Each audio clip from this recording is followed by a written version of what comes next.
Hey, what's up, Sister Staying Fit? It's Coach Steph, registered dietitian, weight loss and mindset coach. Wanted to give you a few tips on how you can transition from dieting to a lifestyle change. So, a few things you want to keep in mind in terms of dieting versus lifestyle change. When you're focused on dieting, you're really focused on restriction. You're focused on what you cannot have, what you should not have, what you should not do, right? And so when you're focused on a lifestyle change, it's more about how can I make this enjoyable? How can I make my meal prep more enjoyable? How can I make working out more enjoyable? And that working out doesn't necessarily have to look like going to the gym. You could be hiking, you could be biking, you could be swimming, right? And so it's more about who you're becoming along the journey.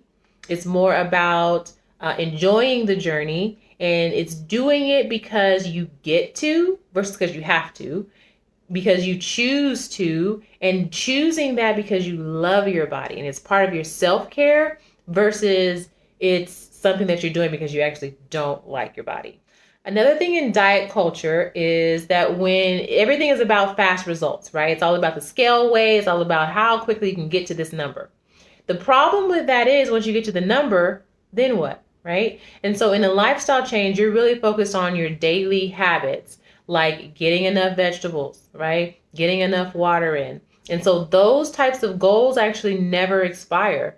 You can create habits and really track those habits every day of, okay, today I got in all the water that I need to get in, and try and see how consistent you can be with those goals. It's more important that you are consistent with simpler things to do daily than to try and tackle a whole lifestyle change all at once and do it very inconsistently.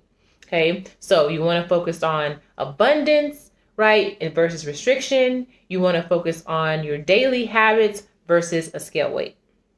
Also, diet culture is all about stopping and starting. It's this mentality that you made a mistake on Wednesday by overeating, and now you have to start over on Monday. In a lifestyle change, you're really focused on giving yourself grace, giving yourself compassion, accepting the end of life, right? So you can be on this journey and you can be making progress, and sometimes you can emotionally eat, right? It's not like either or. It's not black and white. How can you enjoy the journey? How can you give yourself grace and learn how to accept the ebbs and flows and all of the things that come along with life? Because we don't just eat for pleasure. We don't just eat for our physiological needs. We eat for both. So just a few tips on how to build just a basic foundational of a lifestyle change. So looking at your plate in terms of food groups, you should see protein, you should see some veggies, and you should see some fiber-filled carbohydrates.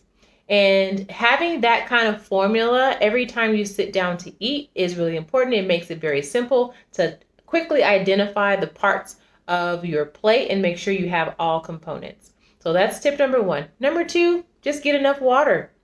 If you're focused on getting in water and getting in half your body weight, so let's say you weigh 200 pounds, you want to get about 100 ounces worth of water in every day.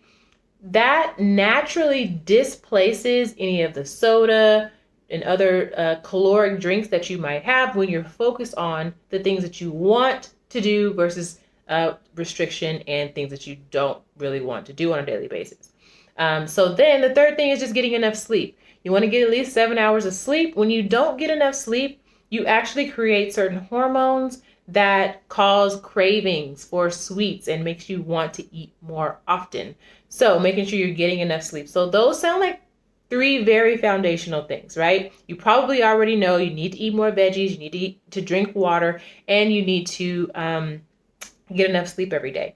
The biggest difference is the mindset, right? And closing the gap between what you know to do versus what you're actually doing. So how are you working on your mindset? How are you working on your self-care so that you don't feel restricted, so that you don't feel like you don't have any energy? A lot of times we may feel tired or have a lack of energy, not because we're doing too much, but because we're doing too little of the things that actually bring us joy. So maybe your work in your health and weight loss journey might be just to find more joy every day. How many times can I really authentically laugh every day, right? And bring yourself to a place of more well-being and more self-love, more self-compassion. So if you enjoyed a few of these tips, you can come over to IG and follow me on Instagram at Fit Culture for Her. I'm also at Fit Culture for Her on Facebook, or you can follow my personal page at Stephanie Riles. Like I said, I am a registered dietitian, personal trainer, weight loss and mindset coach. Thanks for watching, ladies.